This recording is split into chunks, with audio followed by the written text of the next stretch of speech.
Unfair elimination అనుకుంటే comment చేయండి. Big boss ఎప్పుడు ఓట్స్ ప్రకారం ఎలిమినేట్ చేస్తారు. మరి ఈసారి ఓట్స్ వేసింది ఎందుకు? మరి వాళ్ళు ఎలా ఆడినా, పులిహోర కలిపినా, బాండింగ్స్ పెట్టుకున్నా, ఎలా ఉన్నా సరే లాస్ట్ కి ఎలిమినేషన్ టైంలో ఎవరు ఓడిపోతే వాళ్ళని పంపించేయండి. లేదా అందరినీ నామినేషన్ లో పెట్టి హౌస్ లో నచ్చిన వాళ్ళందరినీ ఉంచి నచ్చిన వాళ్ళని నామినేట్ చేసి మరి పంపించేయండి. మేము ఇంకా ఓట్స్ వేయడం ఎందుకు? Sreeja 100% unfair elimination. ఓట్స్ పడినా కూడా టాస్క్లు పెట్టారు.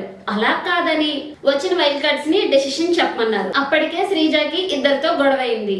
వీళ్ళకి కాంపిటీషన్ వస్తుందని కావాలని శ్రీజని ఎలిమినేట్ చేసేసారు. శ్రీజ చాలా బాగా గేమ్ ఆడుతుంది. ఒక్క నోరు పెద్దది అన్నారు కానీ తను అది కూడా చేంజ్ చేసుకుంది. తను ఎక్కడ తన పాయింట్స్ చెప్పాలో క్లియర్ గా చెప్పేది. తన ఫ్రెండ్స్ కి స్టాండ్ తీసుకునేది. ఎవరు తప్పు చేసినా సరే కరెక్ట్ అయితే కరెక్ట్ అని, రాంగ్ అయితే రాంగ్ అని చాలా స్ట్రాంగ్ గా చెప్పేది. అక్కడ బిగ్ బాస్ కానీ హోస్ట్ ముందున్నా సరే తన పాయింట్స్ చాలా క్లియర్ గా చెప్పేది. శ్రీజ ఎలిమినేట్ అయ్యి స్టేజ్ మీదకి వస్తే నాకు ఏమా బాధపడుతున్నావా అంటే, లేదు సార్ నేను ఆడియన్స్ ఓట్స్ తో బయటికి రాలేదు అంటది. తనైతే సూపర్ ఆన్సర్ చాలా బాగా చెప్పింది అనిపించింది. తర్వాత ఫ్రెండ్ అని డిమాండ్ పౌండ్ కి చెప్పింది.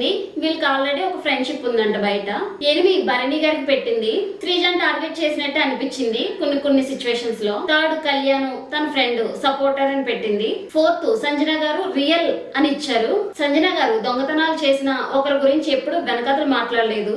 ఫిఫ్త్ సుమన్ గారు మీరు కొంచెం వీక్ అని చెప్పారు. కరెక్టే అనిపించింది. ఫేక్ దివ్యకి ఇచ్చారు. బయట ఆట చూసి వచ్చి ఎవరికి ఫాలోయింగ్ ఉంటే వాళ్ళతోనే ఉంటది. శ్రీజ డెమో కళ్యాణ్ టార్గెట్ చేసింది. బయట నెగిటివ్ గా ఉన్నారు అని. స్ట్రాంగ్ ఇమాన్యుయల్ గారికి ఇచ్చారు. ఈయన అన్ని టాస్క్లు బాగానే ఆడతారు, సూపర్. రీతు, రాము, తనుజ అందరికి గుడ్ అని చెప్పారు. అలాగే కళ్యాణ్ చాలా ఏడ్చారు శ్రీజది అన్ఫేర్ ఎలిమినేషన్ అని. శ్రీజ మళ్ళీ రీఎంట్రీ రావాలని కోరుకుంటున్నాను. ఇంత బాగా ఆడే కంటెస్టెంట్ ని తీసేయడం కరెక్ట్ కాదు అనిపించింది. ఫైర్ స్టోన్ నిజంగా ఫైర్ అనిపించింది. ఎందుకంటే 1 వీక్ ముందు నుంచే చెప్తున్నట్టుగానే ఎపిసోడ్ బాగానే ప్లాన్ చేశారు. అంతేకాకుండా అన్ని లాంగ్వేజెస్ లో బిగ్ బాస్ హోస్ట్లు వచ్చి మాట్లాడడం చాలా కొత్తగా అనిపించింది. అంతేకాకుండా 6 స్టార్స్ 6 పవర్స్ బాగుంది. వాటిని ఎలా వాడతారు, ఎప్పుడు వాడతారు అనేది నేను వెయిట్ చేస్తాను. కానీ ఇక్కడ చిన్న ప్రాబ్లం ఏంటంటే శ్రీజాని ఎలిమినేషన్ చేయడం జరగకుండా ఉంటే మాత్రం నిజంగా Big Boss all season fires తో కన్నా ఫుల్ ఆన్ ఫైర్ అనేది నాకు అనిపించింది. వైల్డ్ కార్డ్ ఎంట్రీస్ మనం చెప్పిన వాళ్ళే వచ్చారు. చూస్తుంటే అందరూ చాలా డిఫరెంట్ గా ఉన్నారు అని నాకు అనిపించింది. చూడాలి గేమ్ ఎలా ఆడతారు అని. నిన్న చూసిన దాన్ని బట్టి హౌస్ ఫుల్ ఫైర్ అనుకుంటున్నా. వైల్డ్ కార్డ్స్ మాత్రం ఎక్కడ తగ్గట్లేదు. ఆల్రెడీ 5 వీక్స్ బయట నుంచి చూసి వచ్చిన వాళ్ళు వీళ్ళు ఆడడంతో ఎవరి దగ్గర ఎలా ఉండాలని బాగా ఫిక్స్ అయిపోయి ఉంటారు. అది ఎంతకాలం ఆగదనుకోండి. నేను చెప్తున్నానుగా 2 days లో మొత్తానికి అందరూ ఓపెన్ అయిపోతారు. వైల్డ్ కార్డ్స్ ఆట చూసి రావడమే అడ్వాంటేజ్ అనుకుంటే పవర్స్ కూడా ఇచ్చేసారు. ఆ పవర్స్ తో వాళ్ళు ఇంకేం చేస్తారు? ఒకవేళ ఆ పవర్స్ ఇస్తే హౌస్ లో వాళ్ళకి ఇవ్వాలి, కానీ వీళ్ళకి ఇచ్చారు. ఫస్ట్ రమ్య మోక్షకి ఇచ్చారు లగ్జరీ ఫుడ్ పవర్. ఎన్నిసార్లైనా నచ్చింది తినొచ్చు. అది తన కోసమే కాదు హౌస్ లో ఉన్న వాళ్ళందరి కోసం కూడా. ఫుడ్ లేక బాధపడుతున్నారు. మళ్ళీ దీని పవర్ ఎప్పుడైపోతుందో తెలియదు. అది ఉన్నప్పుడే యూజ్ చేసుకుంటే better. Second Srinivas Sai power immunity.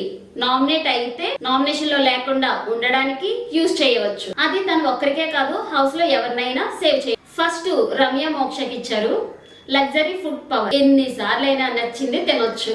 అది తన కోసమే కాదు హౌస్ లో ఉన్న వాళ్ళందరి కోసం కూడా. ఫుడ్ లేక బాధపడుతున్నారు. మళ్ళీ దీని పవర్ ఎప్పుడైపోతుందో తెలియదు. అది ఉన్నప్పుడే యూజ్ చేసుకుంటే better. Second Srinivas Sai power immunity. Nominate అయితే నామినేషన్ లో లేకుండా ఉండడానికి యూజ్ చేయవచ్చు. అది తను ఒక్కరికే కాదు హౌస్ లో ఎవరినైనా సేవ్ చేయొచ్చు. థర్డ్ దివ్యల మాధురి గారు గోల్డెన్ బజెట్ పవర్. ఎలిమినేషన్ ని ఆపేయవచ్చు, లేదా నెక్స్ట్ వీక్ ఆవిడే ఎలిమినేషన్ లో ఉంటే తనైనా యూజ్ చేసుకోవచ్చు. Fourth the contender power. ఇది ఓన్లీ నిఖిల్ నాయర్ కి మాత్రమే. అందరూ కష్టపడి ఆడి కంటెండర్ అయితే ఈయన డైరెక్ట్ కంటెండర్ అవుతారు. Fifth Ayesha power of nominations process నే మార్చేయవచ్చు. ఇప్పుడు కొత్తగా హౌస్ లో ఉన్న వైల్డ్ కార్డ్స్ నామినేట్ అయితే లేదా ఆపోజిట్ వాళ్ళందరినీ నామినేషన్ లో పెట్టొచ్చు అని నాకు అనిపిస్తుంది. ఎలా వాడతారనేది చూద్దాం. 6th గౌరవ్ గుప్తా గారు పవర్ ఈయన ఏమైనా తప్పు చేస్తే బిగ్ బాస్ నే అడగొచ్చంట. బిగ్ బాస్ కూడా చెప్తారంట, సజెషన్స్ గైడెన్స్ ఇస్తారంట. ఈయనకి తెలుగు మాట్లాడడం రావట్లేదు. ఇలా వెళ్ళారు, ఈయన వచ్చారు. చెప్పాలంటే ఫ్లోరా గారు కొంచెం అయినా తెలుగు మాట్లాడుతున్నారు. ఈయనకైతే అర్థం కావట్లేదు. అర్థం అవుతుంది కానీ లేదా మాట్లాడట్లేదు. చూడాలి మరి మరి ఈయన ఎలా ఆడతారు అనేది.